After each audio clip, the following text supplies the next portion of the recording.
this morning, we're hearing from the nurse who tried to help Migos rapper TakeOff as he took his final breaths after being shot. It comes as Houston police continue pleading for information that could help them identify and arrest potential suspects. This nurse says she doesn't feel safe sharing her identity until police capture TakeOff's killers. John Schierick has the story.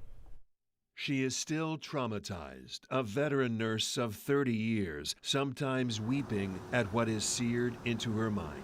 And I heard pow, pow, pow, pow, pow, and it stopped. Then she heard screams. The nurse lives in an apartment in Houston, near the bowling alley where Atlanta's own TakeOff was shot to death outside. She didn't know at first that it was TakeOff who had just been shot. She didn't know that the man screaming for help was TakeOff's uncle, Quavo, two of the three members of the world-renowned group Migos. The nurse first ran out to her balcony. My neighbors were underneath me. I said, "Did y'all hear that?" That sounded like gunshots. And at that, the nurse ran outside, through the crowd, shouting, "I'm a nurse, I'm a nurse." Quavo shouting, "Please, please help." She kneeled next to TakeOff. His head was this way and up, and his eyes were rolled back and fixed. The nurse, now a target of social media critics who have watched videos from the scene and say she didn't do enough, didn't do CPR. That would not be appropriate, especially with a gunshot wound.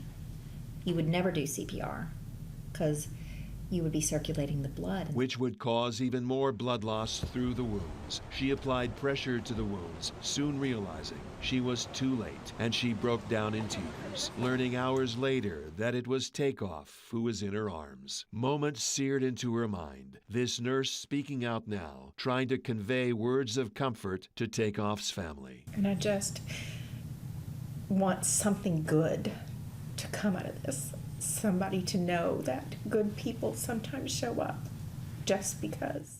In Atlanta, John Schierick, 11 Alive News.